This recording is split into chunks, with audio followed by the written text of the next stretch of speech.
Welcome back to the Deep Dive. Today we're shifting gears a bit, moving away from our usual territory of markets and strategy. Indeed. We're venturing into something, well, quite profound. It offers, I think, one of the most rigorous frameworks for mastery and excellence we've actually come across. Exactly. And this exploration comes at the request of Sachin Karnik, the founder and CEO of Energy and Personal Excellence, LLC. So a shout out to him for pointing us in this direction. Yes, we're diving deep into the heart of Swaminarayan spirituality today. Specifically, we're looking at a really foundational text, the Vachanamrut G, Chapter 1. Our goal here isn't just to skim the surface. We really want to break down this central, quite sophisticated concept they call Akhand Vritti. Which roughly translates to continuous spiritual awareness. Right, and we need to get crystal clear definitions for these philosophical ideas, translate the key Gujarati terms so you can really grasp them, and ultimately pull out a practical roadmap. How can someone actually maintain that kind of unbroken focus? Especially in today's world, right? Which is full of distractions and demands. Absolutely, and those high-stakes environments we often talk about. And this text, it's really more than just a spiritual guide. It's a fascinating analysis of human consciousness itself. It asks why our focus breaks constantly. And then tells us how to fix it. Exactly. It details the specific mechanisms needed to keep our attention locked onto an ultimate goal. It's almost like a manual for internal stability. Okay, let's unpack this then. The core question in this text, it's really the ultimate question of focus, isn't it? How can anyone, a spiritual seeker? Sure, but maybe also a dedicated professional, maintain this Akhand Vritti? This continuous, unbroken orientation. Towards, in this context, Bhagwan God, amidst all the chaos. The sensory overload, the strategic pressures, the emotional ups and downs of daily life. It's basically a quest for sustained high-level concentration. You could almost call it a form of spiritual elite performance. The demanding one. Oh, definitely. And the Vachanamrut doesn't downplay the difficulty at all. It starts from the premise that our default state is, well, fragmented and distracted. All right, so before we get into the struggle, let's make sure we're all on the same page. We need clarity on the term itself. Akhante. Let's break it down. What's vritti? Okay, vritti, that's the foundational piece. In Gujarati, it's itti. Think of vritti as the tendency or the mode, the disposition of your consciousness at any given moment. So like where your mind is actually pointed. Exactly. It's the dynamic energy of your attention. Where is it flowing? What's the content of your immediate awareness right now? So if I'm totally absorbed in planning next quarter's strategy, that's my vritti at that moment. That's one vritti, yes. Or if you're consumed by worry about something, that's another kind of vritti. It's the current of your mental activity. Okay, so it's more than just a single thought. It's the dominant direction, the investment of your internal energy. Precisely. And often, let's be honest, we have multiple vrittis competing for our attention, pulling us in different directions. Right. Now, what about the first part? Akhand. Akhand Vritti. This means unbroken, continuous, whole, without any breaks or segmentation. It implies something perpetual, complete. So putting them together, Akhand Vritti is that state where the flow of your attention, your vritti, stays constantly fixed on the desired object. Yes. And in the spiritual context of this text, that object is the divine form, Bhagwan, ceaselessly, without interruption, wholly focused. And here's where it gets really intense, as you said. The Vachanamrut doesn't just mean staying focused while you're like meditating or having a quiet moment. Not at all. The text is very specific. This constancy, this akhand state, has to persist no matter what you're doing externally. Okay. And regardless of your internal state. So whether you're awake, the Jagrat state, or dreaming, the Swapna state, or even in deep dreamless sleep, the Sushupti state. Wow. Okay, that's a whole other level. Unbroken awareness across the entire spectrum of consciousness. It is. It completely reframes what we usually mean by focus. This isn't just about boosting productivity for a few hours. It's a fundamental overhaul of how consciousness operates. And the text says our normal state is the opposite.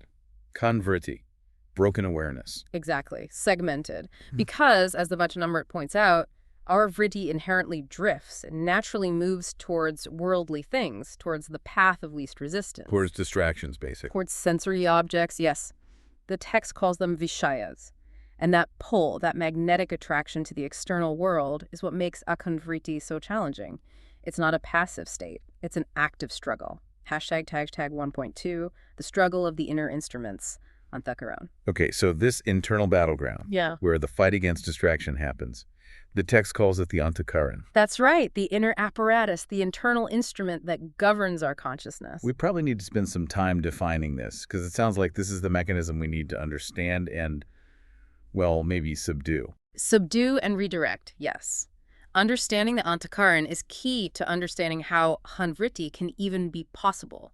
It's traditionally described as having 4 interconnected functions or components. Right, what are they? First, there's man, the man. This is the mind itself. It's the part that generates thoughts, feelings, emotions. The raw processing unit. Kind of. Yeah. And crucially, it's also the source of doubt, indecision, what they call vikalp. It takes in the raw data from our senses and reacts, often impulsively. Sounds a bit like System 1 thinking in modern psychology. Mm-hmm. Fast, intuitive, emotional. That's a very good parallel, yes. It's that immediate reactive part. Okay, what's next? Next comes buddhi. Okay. This is the intellect, the discriminating faculty. Ah, the decision maker. Exactly. Buddhi analyzes the information and feelings bubbling up from the man.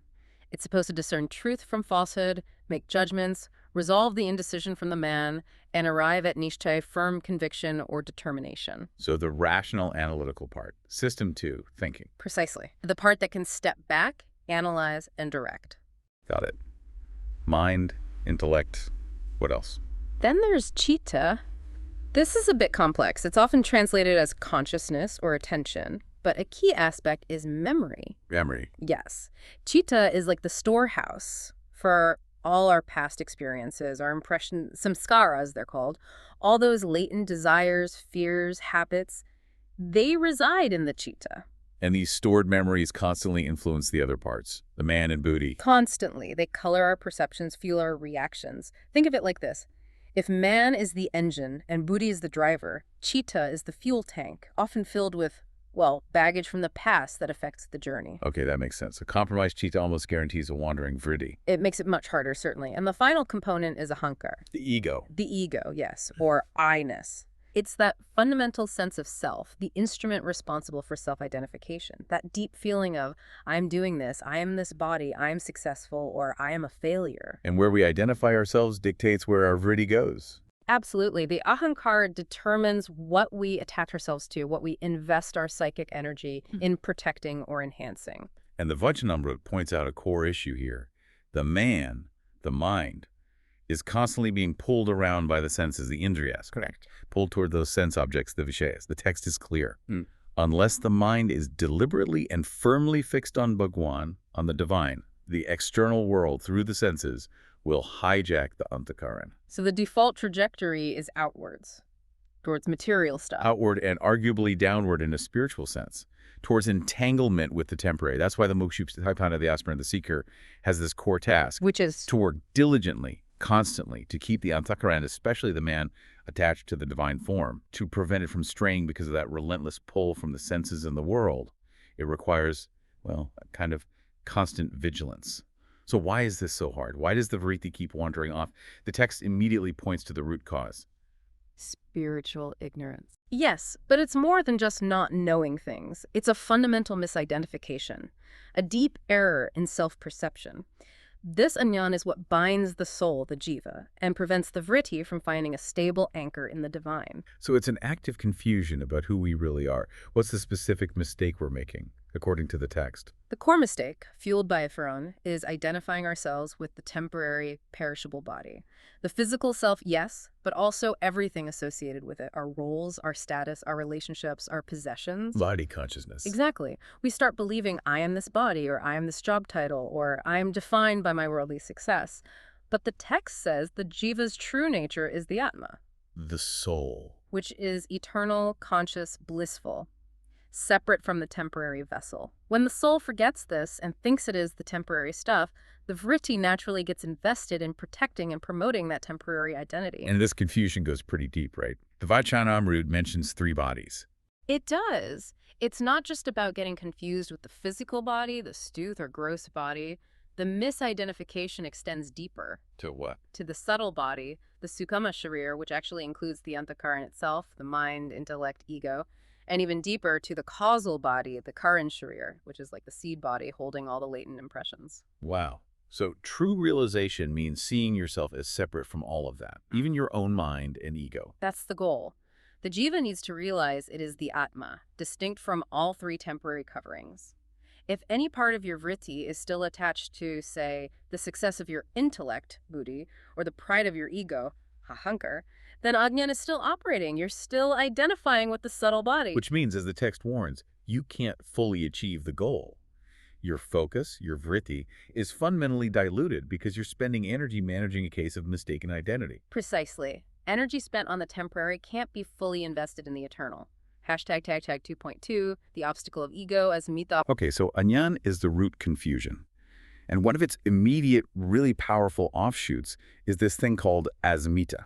Yes, the subtle ego. It's that persistent, nagging feeling of I-ness. It's not always loud and boastful. It can be quite sneaky. How so? It attaches itself not just to obvious worldly things like success or status, but even to spiritual progress. You start thinking, look how detached I'm becoming, or my focus is better than theirs. Yeah. It turns spirituality into another competition for the ego. Right. And you mentioned earlier this ties directly into seeking honor, manan, and fearing dishonor, aman. Why is craving external validation so disastrous for keeping the vritti stable? Think about it. The second your vritti shifts its focus from, say, selfless devotion or the task at hand to what do they think of me or am I getting enough recognition, the focus has fundamentally changed. It's moved from the internal goal to external perception. Exactly. It's no longer about the divine connection or the work itself. It's about managing opinions. And the Vachanamrut implies this takes a huge amount of mental energy. A cognitive load, you could say. A massive one. To manage your reputation, your man has to constantly run these simulations. Did that sound good? Did I impress them? What if they criticize me? This constant monitoring and calculation drains the very energy needed for Akhand Vritti. Yeah, it's completely counterproductive. For you listening, if you're focused on excellence in your field, but half your mind is worrying about whether competitors or the market will praise your latest move, then you simply don't have 100% of your cognitive resources available for the next crucial decision or action. the internal focus is fragmented. It's a universal spiritual law, really. Chasing Malin fragments the self. Akhand Vritti demands an internal state that is fundamentally indifferent to those external ups and downs. If a bit of criticism throws you off balance, or even if unexpected praise makes you wildly ecstatic and distracts you, Then your vritti isn't truly fixed. It's still dependent on the outside world. exactly. The stability has to come from within, anchored in that firm conviction, that nishchay we'll talk about, not from external applause. Hashtag 2.3, the necessity of detachment. Vairagya. Okay, so we have onion, ignorance, and asmita, ego honor-seeking, pulling the vritti off course. To counter this, the text prescribes vairagya, detachment. Yes, true detachment. And it's really important to get this right. Vairagya isn't necessarily about becoming a hermit and renouncing the world physically. It's more internal. It's about cultivating freedom from internal clinging, even while you're fully engaged and operating within the world. Cognitive non-attachment, you might say. Why is this so essential? Because, according to the Vachanamrut, a lack of vairagya means the vritti gets completely sucked in, completely absorbed by worldly objects and concerns. And if it's absorbed by the world, it simply cannot be a hand continuously fixed on the divine. I can't be in two places at once. Exactly. And the text gets very practical here. It doesn't just talk about detachment in the abstract. It pinpoints the specific danger zones, calling them the 6 knots of attachment. Ah, okay. These sound important, like a Right. checklist for where we usually get snagged. They really are. These are the 6 main areas where human consciousness tends to get fatally entangled, preventing the vritti from staying focused. Let's hear them. What are these 6 knots? The Vachanamrut lists them as stri, which relates to gender, relationships, sexuality, attraction. Right. Dhan, which is wealth, possessions, material security. Right. Putra, meaning family, offspring, lineage, but perhaps extending to close dependence. Maoyin, which we just discussed, honor, prestige, reputation. The ego's fuel. Indeed. Then kam, which is lust, but also broader selfish desire, intense craving. Got it. And finally, love, which is greed, avarice, the insatiable desire for more. 6 powerful anchors. How do they function to break the vritti? Let's take Dhan, wealth, and Putra, family, for example. For many people, especially someone like a CEO, managing wealth responsibly and caring for family are duties, right? Where does duty stop and attachment begin? That's the crucial distinction. The Vachanamrut isn't saying don't manage your finances or don't love your family. The knot isn't the action, it's the quality of the internal attachment. Explain that. Okay, take that. Responsible stewardship is necessary. But attachment means your vritti gets consumed by the anxiety of gaining more wealth, the fear of losing it, or the pride you feel in having it. That fear, that pride, that's what consumes the mental bandwidth that should be focused elsewhere. So it's the emotional charge around it. Precisely. Same with putra, family. Love and care are natural. The knot forms when it becomes possessive identification. When you think, my child's success is my success, or their failure reflects badly on me. Ah, so your ego gets tied up in their outcomes. Exactly. If your internal peace completely depends on external results, your stock portfolio's performance, your child's exam results, then your vritti is fundamentally tethered to the temporary world, not held continuously on the divine. So vairagya is like performing internal surgery, cutting those specific emotional and cognitive cords that tie our vritti down. That's a great way to put it. It's an active, deliberate removal of that deep investment in things that are inherently temporary and outside our ultimate control. This detachment acts like a firewall, protecting the vritti so it can remain focused. Okay, we've identified the big obstacles on yam, lack of vairagya, the pull of the senses, and ego. Now, the Vachanamrut introduces the core stabilizing force needed to counteract all that. It's called nischay. Firm conviction. If vairagya is the shield protecting the vritti from external pulls, nischay is the solid anchor it holds on to. The absolute bedrock, you called it earlier. It really is. Nischay means unwavering, absolute, non-negotiable certainty. Certainty in what? In the form, the glory, the divinity of Bhagwan, the object of devotion, and also in the realized spiritual guide, the Satpurush. Why is this conviction so crucial for focus? Because if your belief in the ultimate goal or the object of your focus is shaky, uncertain, or conditional, then your attention, your vritti, will inevitably mirror that instability. It will waver. The depth of focus depends on the certainty of the target. Completely. Think about it. How can you maintain continuous, unbroken focus on something you're not even sure is real or worthy or attainable? Right. What's the difference between just, say, intellectually believing something and having this deep nischay? Intellectual belief is fragile. It can be swayed by arguments, by changing moods, by difficult circumstances. Nischay is deeper. It's an existential certainty that goes beyond intellectual debate. It's a conviction held in the very core of your being. And the text explicitly links this to stability. Absolutely. It states clearly, where nischay is strong, the vritti remains stable. Where nischay is weak, the mind gets tossed around by every little wave of pleasure and pain, sukh-dukh. This has direct parallels in leadership, doesn't it? A leader with weak nischay in their strategy or vision Will constantly react to market fluctuations or competitor moves. They'll only focus on the long-term vision when things are going well, sukh, and then panic and change course when they face setbacks, dukh. That's not sustained focus. Not at all. The Vachanamrut warns against this explicitly in the spiritual context. A seeker with weak nischay only turns to God reactively, maybe when they're in distress and need help, or when they're happy and want the good times to continue. Transactional devotion. Exactly. And that cannot be Akhand Vritti. True, continuous focus demands stability regardless of the emotional weather or external circumstances. It requires a decision made at the level of the buddhi intellect that is so profoundly certain that the lower mind, the man, simply cannot argue with it anymore. Hashtag tag 3.2, the role of association, satsang. Okay, so nischay is the anchor. But how do you build and maintain that kind of unwavering conviction, especially when the world constantly bombards you with doubt and distraction? The Vachanamrut identifies a primary support mechanism, satsang. Association with truth. Yes. Specifically, it means consistent, deep association with the Satpurush, the enlightened spiritual guide, the one who embodies that truth and has achieved that stable state. So satsang acts like an incubator, an environment designed to nurture and protect nischay. That's a good way to think about it. It's like spiritual immersion therapy. You're consciously choosing to replace the constant input of the distracting world, the Vishayas, with consistent reinforcement of spiritual truth and the divine reality. How does associating with the Satpurush help build nischay? The Satpurush is the living embodiment of the goal. They demonstrate the Brahmarup state, that state of realized soulhood where the vritti is naturally fixed.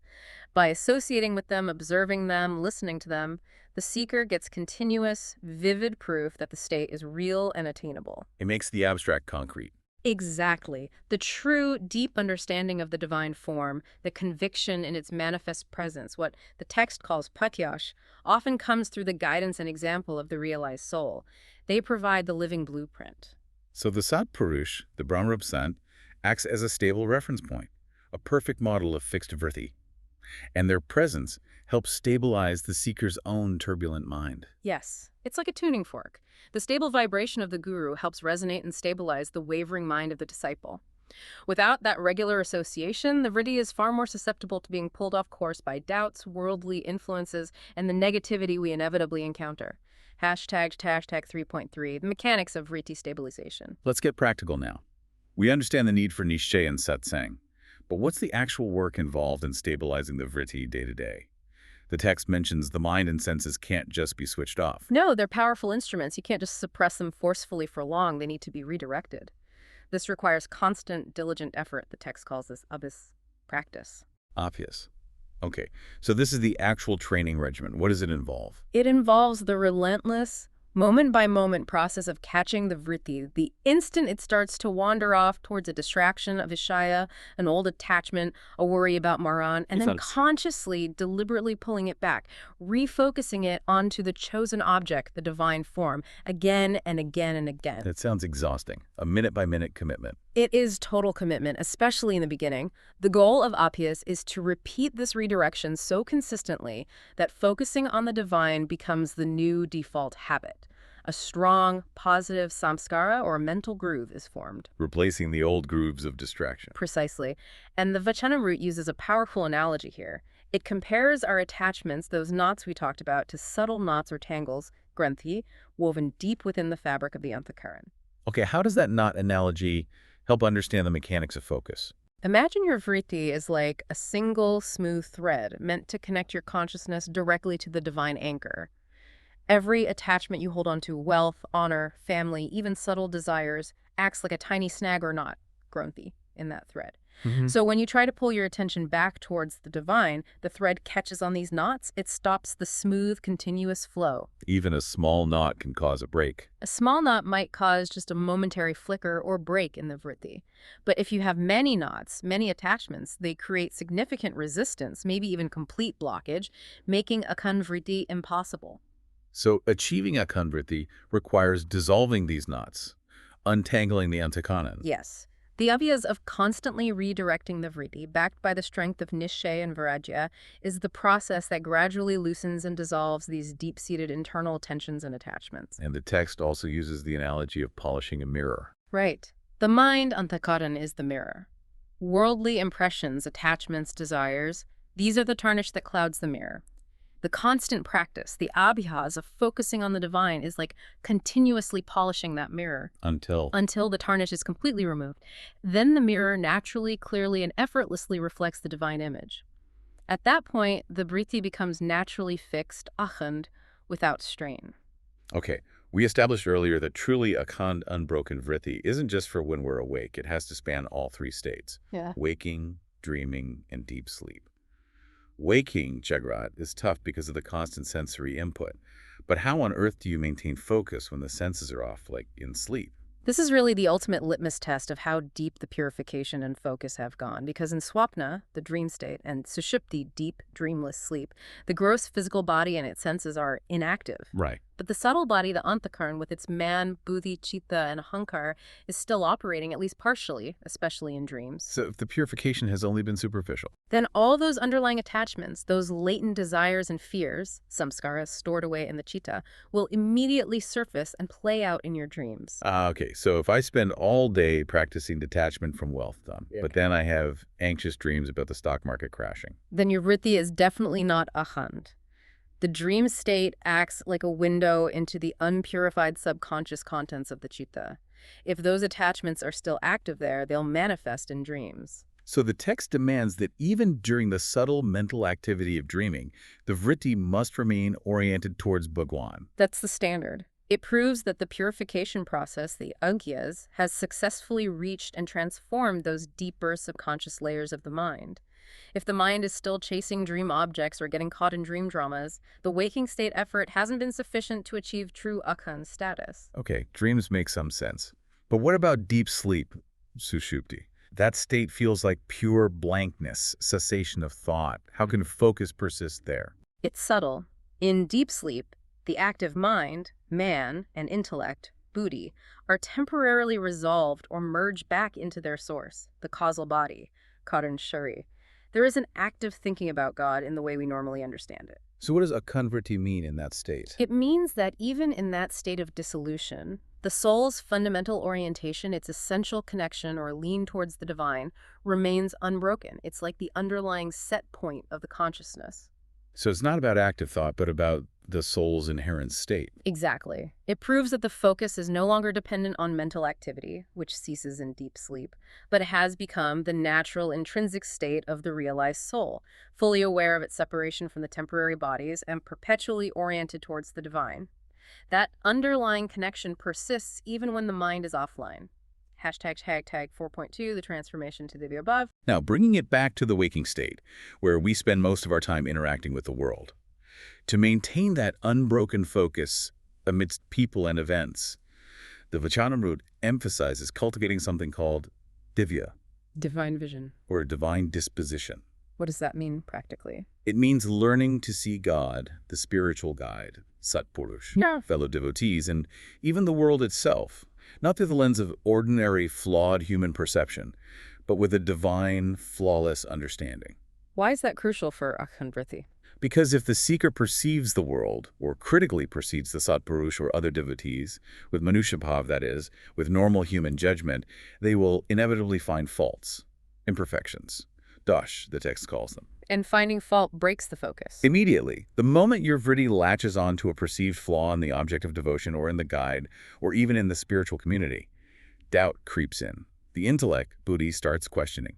The emotional man reacts negatively, and poof, the continuous trusting flow of focus is broken. This seems incredibly relevant for maintaining focus within any team or organization.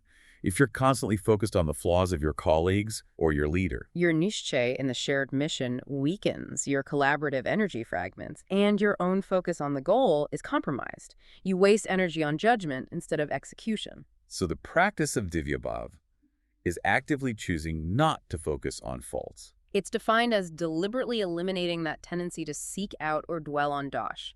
Instead, the seeker actively trains their vritti to perceive the underlying divyabhav, the divine glory, the inherent goodness, the spiritual potential in the divine, the guide, and others. It's a form of cognitive reframing, focusing on the highest aspect. Yes, a very disciplined form. It's about maintaining focus on the ideal, the divine essence, rather than getting bogged down by superficial human imperfections or circumstantial difficulties. And the result is greater stability. Much greater.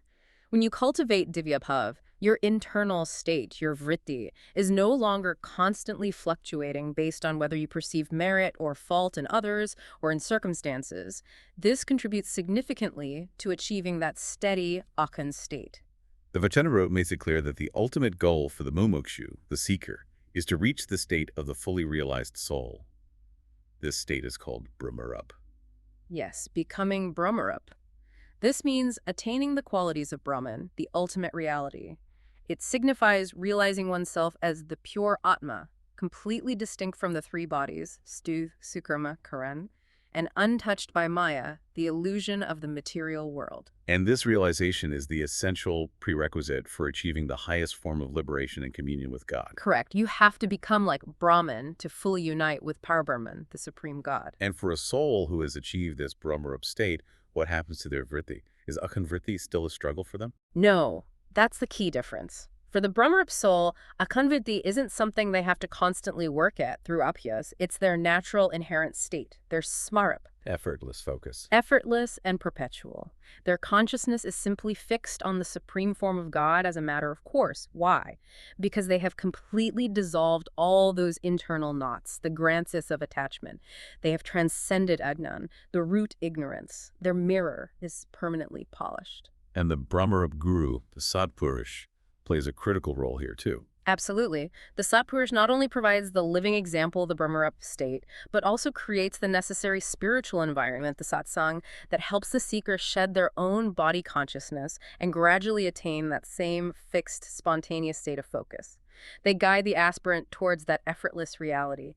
Hashtag 5.2, freedom from reward and external influence. The text also gives us some internal markers, some ways to gauge how stable our vritti is becoming, even before reaching the full Brahmarup state. Purity of motivation seems key. Extremely key. The Vachanamrut strongly advocates for Nishkama Bhakti's selfless devotion. Devotion that is completely free from any underlying selfish motive. What kind of motives should be avoided? Specifically, the text warns against performing devotion with the hidden agenda of attaining some kind of reward. This could be striving for heavenly realms after death, divya lok, or seeking special yogic powers, siddhis, or even just wanting worldly prosperity as a result of your spiritual practice. So if any part of your focus is on the payoff of the devotion rather than the devotion itself? Then the focus is inherently split. It's contaminated by desire for the fruits of action. The vritti isn't purely fixed on the divine, it's partly fixed on the anticipated reward. That's not akhand. What's the real test, then, of a truly stable vritti? The text points to profound indifference towards the pairs of opposites, the dualities of life. What? Like pleasure and pain, sukduk, honor and dishonor, maraman, profit and loss, gain and failure. The soul whose vritti is truly becoming stable and fixed remains internally unshaken by these fluctuations. They just don't react emotionally. They might register them intellectually, but these events don't destabilize their core inner state. They view these dualities as temporary, fleeting phenomena, completely irrelevant to the eternal reality their vritti is focused on. Their internal equilibrium isn't dependent on external circumstances being favorable. That sounds like the ultimate operational stability for any leader or high performer. Making decisions based on internal conviction, nischay, and the goal itself, completely unswayed by market noise, praise, or criticism. It is. Indifference to the immediate outcome allows for optimal, clear-headed action in the present moment, driven by the core purpose. Hashtag tag 5.3, constant introspection. Atmavichar. Achieving that level of stability requires ongoing maintenance, doesn't it? It's not a one-time fix. Absolutely not. The source strongly implies, if not explicitly states, the necessity of rigorous, constant self-monitoring, a practice we can call Atmavichar. Self-reflection or self-inquiry? Yes, but a very specific kind. It's like running a continuous internal diagnostic check. What questions should the seeker be asking themselves? The fundamental question is, where is my vritti actually fixed right now? Is it truly on God? Or has it drifted off? Has it gotten snagged on a sense object, Vishaya? Is it dwelling on a worry about wealth, the Hun, or reputation, Narayan? So first, locate the vritti. Yes, but the introspection needs to go deeper. It's not just where did it go, but why did it go there? Was it triggered by an old habit, a latent samskara surfacing from the chitta? Was it a flicker of ego, that asmipa seeking validation or feeling slated? Identifying the root cause of the drift. Exactly, because only then can you apply the correct remedy. If you realize your vritti is stuck on, say, resentment towards someone, crowed anger, you need to actively practice forgiveness and redirect the focus. If it's caught in craving, lob, you practice contentment and detachment, vairagya. So this Atmavichar is the critical feedback loop for the abhyas practice. It's the immediate self-diagnosis that enables targeted course correction. Precisely. It's what prevents momentary lapses from becoming prolonged states of distraction. It's essential for transforming sporadic devotion into the continuous, unbroken state of Akhand Vritti. You have to be brutally honest with yourself moment to moment about where your attention really is. The Vachanamrut seems incredibly insightful about the sneaky ways our focus gets broken. It talks about not just the big, obvious attachments, but also these subtle enemies, things the text calls manmanya. Yeah, Unusual. it's literally mind-approved or mind-pleasing objects or activities. These are things the man, the lower mind, finds particularly enjoyable, comforting, or takes refuge in. So not necessarily major vices. Often not. They can seem quite harmless, even restorative on the surface. But because the mind develops a strong liking or preference for them, they become subtle attachment points. They siphon off just enough of the vritti's energy to break the continuous flow towards the divine. Can you give some examples? What might qualify as manmanya in today's world? Well, the text itself mentions attachment to delicious tastes or comfortable living conditions. But think about modern equivalents. Maybe it's the comfort of binge-watching a favorite show to escape stress, or the pleasure derived from constant social media validation, or indulging in luxurious experiences purely for sensory gratification. Things that aren't inherently bad, but they cater strongly to the mind's desire for comfort and pleasure. Exactly. They become the mind's go-to places for relief or reward. And the Vachanamrut's point is crucial. If the mind finds its deepest comfort or satisfaction in these sensory or mental pleasures, it creates a dependency. How does that break Akhand Vritti? Because whenever the mind feels stressed, tired, or simply wants a break, it will automatically gravitate towards its mani manya, its preferred object of comfort, instead of remaining steadily fixed on the divine goal. The mind has established a competing source of satisfaction. It creates a parallel track for the vritti to run on. Precisely. And this is such a high-resolution insight from the text. Even these seemingly small, acceptable comforts can act as hidden knots, grant this. They prevent the vritti from achieving that truly seamless, unwavering continuity. The moment you prioritize that sensory comfort over the discipline required for focus, the vritti is compromised. Hashtag tag 6.2, the breakers of Akhand Vritti. The text really underscores how sensitive the vritti is, doesn't it? It says even a small fault, alpdosh, or just a momentary distraction can snap the connection. It does. The state of Akhand Vritti is portrayed as something requiring constant, delicate maintenance.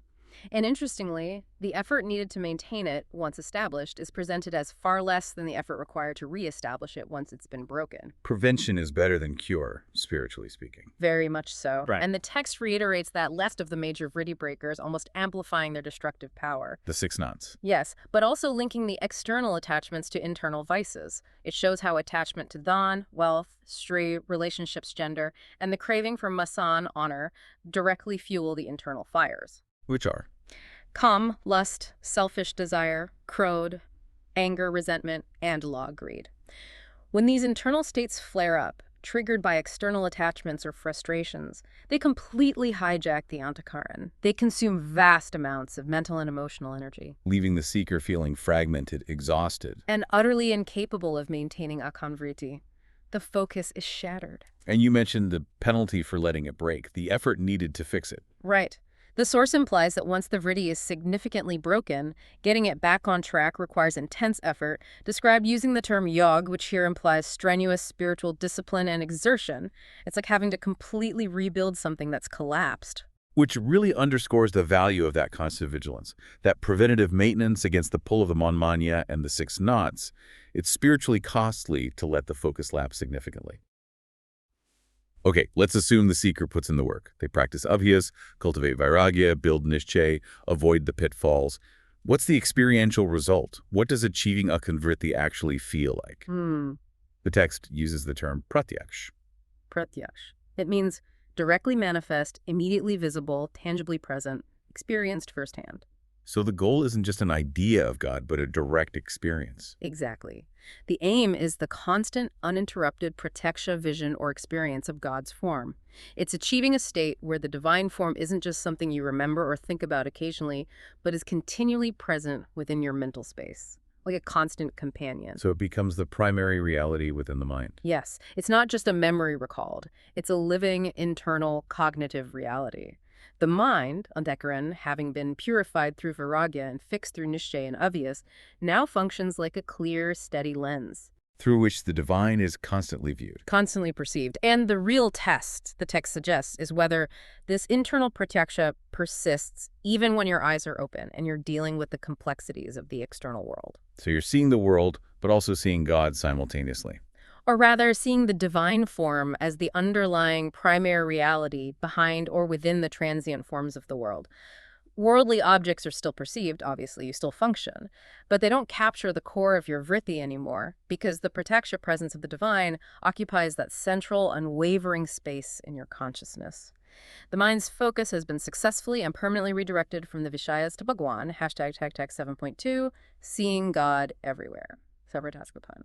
That internal prataksha vision, does it stay purely internal? No, the next stage, or perhaps a simultaneous development, is that it naturally expands outward.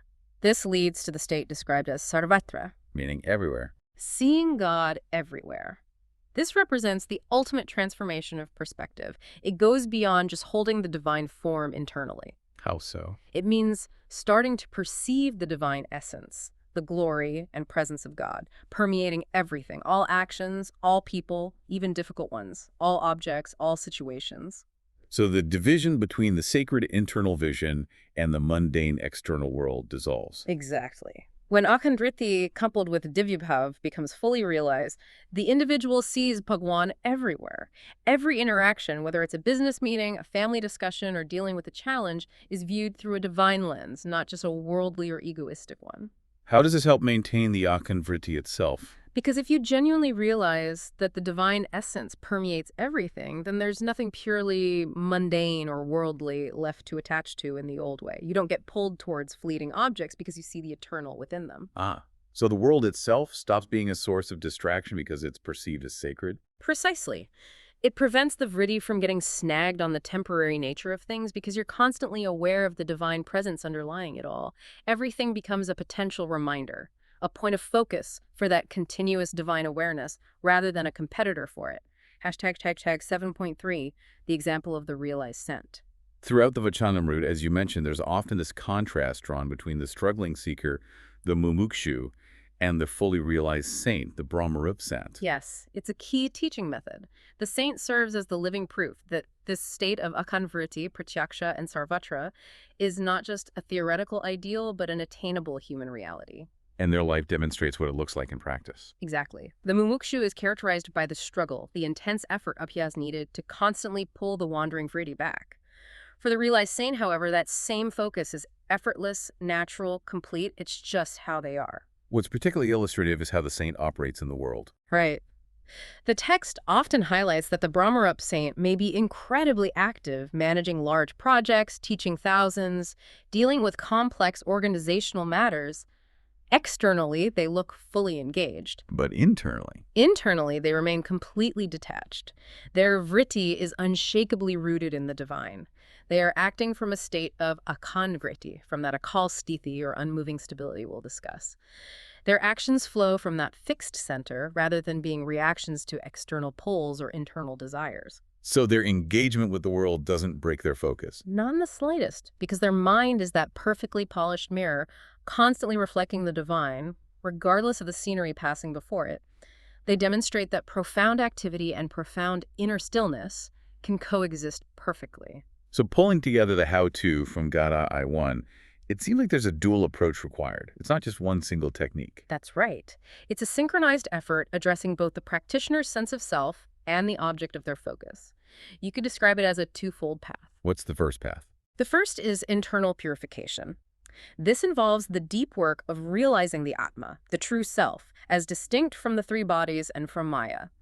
It's about dismantling the root ignorance, the ajnan, and cultivating the qualities needed to attain the Brahmarup state. It's fixing the who that is focusing. Okay, know thyself, fundamentally.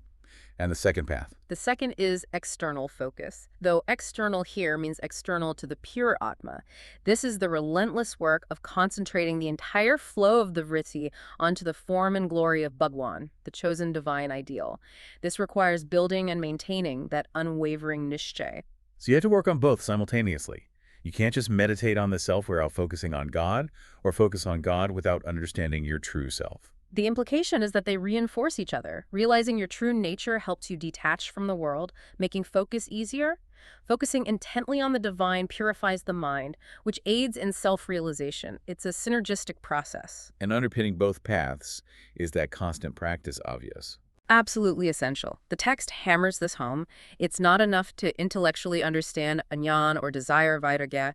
You have to engage in the continuous, active practice of catching the mind the moment it drifts and consciously redirecting it. Like constantly correcting the aim of a precision instrument. Hashtag 8.2, controlling the mind and senses. To make that appear effective, the text also emphasizes gaining real control over the tools of consciousness, the mind and the senses. It mentions pratyahar. Yes, pratyahar, which is often translated as sense withdrawal or control. It's a crucial step in yogic practice. What does it mean in this context? Is it about shutting down the senses? Not necessarily shutting them down completely, but mastering them. It means actively preventing the indriyas, the senses, from automatically dragging the mind, outwards towards the vishayas, the sense objects. So it's like taking conscious control of the input channels. A proactive management strategy rather than just trying to block everything out. Exactly. You train the mind not to be helplessly pulled by every sight, sound, taste, touch, or smell. You develop the ability to keep the senses engaged with the world as needed for action, but without letting them hijack your internal focus. Does this extend to lifestyle choices? The Vachanamrut suggests so, albeit sometimes indirectly. It warns, as we noted, against excessive attachment to things like ahar, food, and nidra, sleep. Why those specifically? Because craving particularly delicious or luxurious food, or seeking excessive comfort in sleep, caters directly to the senses and reinforces those manmanya, the mind's preferred comforts. Overindulgence here signifies prioritizing temporary sensory pleasure over the sustained discipline required for Akhand Vritti. It shows where the vritti is actually finding its satisfaction. It reveals the hidden detachments. Precisely. And this leads to the text's strong warning against mere superficiality, against hypocrisy. The difference between talking the talk and walking the walk. Exactly. The Vachanamrut cautions against people who might speak very eloquently about devotion or adopt the external signs of spirituality, but whose internal vritti, their actual operative focus, is still entirely directed towards worldly gain, status, or pleasure, towards maya, material illusion. So the ultimate measure isn't outward appearance or eloquent words. But the genuine internal state of continuous, unwavering focus, that's the only real benchmark of progress towards Akhand Vritti. Let's try to really grasp the quality of stability that Akhand Vritti brings. The text uses this term, Akhand Sthiti. What does that convey? Achal means unmoving, unshakable, fixed, stable. Sthiti means state or condition. So Akhand Sthiti is that state of profound inner stillness and stability that results when the vritti is truly Akhand. Unmoving consciousness. Yes, the mind has become completely firmly established in the divine form. The analogy used is powerful. The focus remains steady like the flame of a lamp burning in a place completely sheltered from any wind, undisturbed. How deep does this stability go? What can it withstand? The text suggests it's incredibly profound. It means the individual effectively transcends the influence of the three: guna sattva, purity, harmony; rajas, activity, passion; and tamas, inertia, darkness. The fundamental forces or modes of nature that are said to cause all the fluctuations and changes in the material world and our own minds. Exactly. By fixing the vritti beyond the play of the gunas, the individual achieves a stability that isn't affected by the normal cycles of mood, energy, or external events driven by these forces. Can it withstand major life events? The Vachanamrut illustrates this with extreme examples. It states that this achal sthiti remains undisturbed even by things that would shatter most people, encountering immense financial loss, facing severe public insult or humiliation, even being in a situation of extreme physical danger. Wow, so the person in Achal Sthiti just doesn't react. They perceive the event, but it doesn't penetrate or disrupt their core inner state. They see these dualities, loss, gain, and sultan or danger, safety, as temporary waves on the surface of reality, utterly irrelevant to the eternal ocean of divine connection where their vritti is anchored.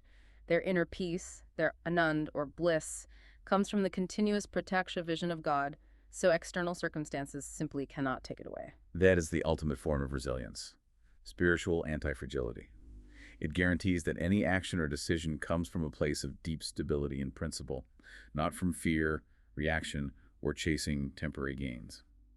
Hashtag tag 9.2, the contrast with broken vritti.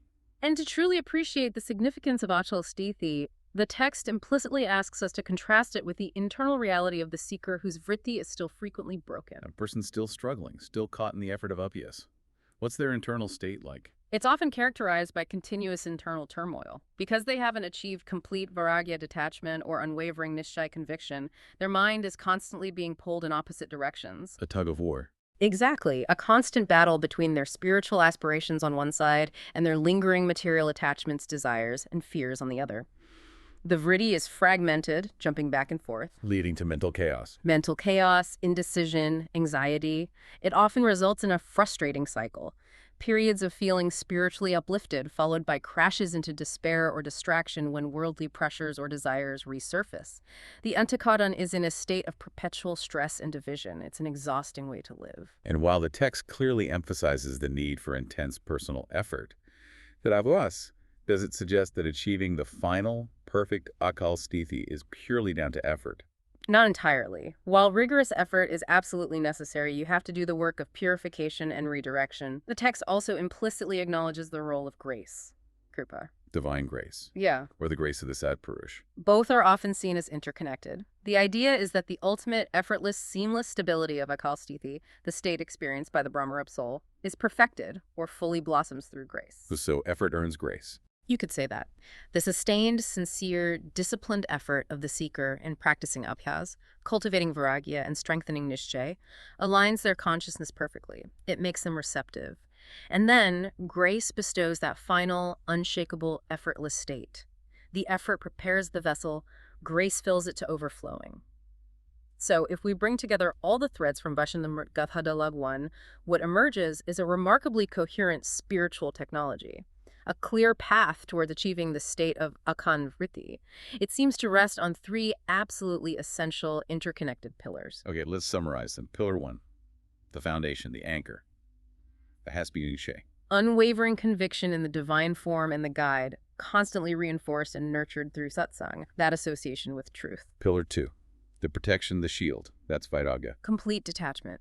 Specifically, recognizing and actively working to dissolve those 6 major knots of attachment: Dhan, Stri, Manan, Putra, Kam, Lobh. Cutting the cords that tether the vritti to the world. And Pillar 3, the engine, the active work. That's a pass. Constant conscious practice. The relentless discipline of monitoring the vritti, catching it when it wanders, and redirecting it back to the divine focus. This includes controlling the mind and senses, pratyahar, and avoiding the subtle traps of manmanya. These 3 work together. You can't really have one without the others. Not effectively. Weak nishchay makes abhyas feel pointless. Lack of vairagya means abhyas is constantly fighting strong opposing currents. And without abhyas, nishchay and vairagya remain theoretical ideals. So looking at the big picture here, Yeah. what's the core insight from this text? I think the most profound realization is that continuous focus, Akhand Vritti, isn't some passive mystical state you stumble into, maybe by retreating from the world. No. It's presented as an intensely active, highly intentional, lifelong project of re-engineering your own consciousness. It's sustained internal labor. Exactly. Labor that involves understanding the machinery, antakaran, identifying the core malfunction, agyan, shielding it, vairagya, anchoring it, nishchay, and constantly fine-tuning it, abhyas. But it's labor that ultimately culminates in that state of effortless, unbroken awareness, achal sthiti. Hashtag 10.2, connecting spiritual focus to personal excellence. Now let's bring this right back to the practical application, especially thinking about our listener, Sachin Karnik, and others focused on personal and professional excellence. What's the actionable takeaway from this ancient spiritual framework? Well, the parallels are incredibly strong. This model for Akhand Vritti provides perhaps the ultimate template for achieving sustained, elite-level excellence in any demanding field. How so? Take a high-pressure corporate environment. It's a constant storm of those dualities the text talks about. Success and failure, sukh-dukh, praise and criticism, man-apman. Right. And the principles for navigating that storm are identical. Akhand Vritti, translated into a professional context, means optimal non-reactive mental performance. It means supreme emotional regulation, the ability to remain centered and focused regardless of external pressures or outcomes. The discipline required, controlling the impulsive mind, mastering the senses, indriyas, weeding out those comfort-seeking distractions, manmanya, that translates directly into maximizing your energy, minimizing cognitive drain, staying focused on the mission. Absolutely. And think about vairagya. True detachment in a professional sense isn't apathy. It's detachment from the ego's need for specific outcomes, praise, or validation. Which allows for what? It allows for fearless, objective decision-making. You can take calculated risks because you aren't paralyzed by fear of failure, dukh or atman. You can pursue bold strategies because you aren't desperately craving external rewards or applause, sukh or matan. You act from competence and internal conviction, nishchay. And that constant self-monitoring, atmavichar. That becomes the highest form of continuous improvement, constantly checking. Is my focus on the strategic goal, or has it drifted to office politics, ego battles, or fear of the competition? It ensures your internal state, the state driving your execution, remains pure, aligned, and unpolluted by ego as mita or fragmentation. So the core lesson is that peak external performance fundamentally depends on achieving an unbroken internal state first. Excellence flows from the inside out. Precisely. This text provides the blueprint for building that resilient, high-energy, high-competence internal state by sealing the leaks caused by attachment, ignorance, and ego. It really reframes the source of excellence. It does, and maybe this is the final thought to leave you with. Consider this. If your vritti, your fundamental mode of awareness, your core focus, were truly akhand, truly unbroken according to these principles for just one single day, how radically might that change your perception of success and failure? How different would your decisions be? Where would you draw your energy from, if not external validation or temporary pleasures? What would that feel like? That's a powerful question to contemplate. How would that unbroken focus transform everything? Something profound to consider as you integrate the insights from this deep dive. Thank you for joining us on this exploration of Vachanamrut G A11 and the demanding yet transformative path of Akhand Vritti. It offers a timeless roadmap not just for spiritual seekers, but for anyone striving for sustained mastery and excellence in any aspect of life. And as a final note, for more information related to this discussion, please do contact Sachin Karnik. His email address is provided for you in the description box.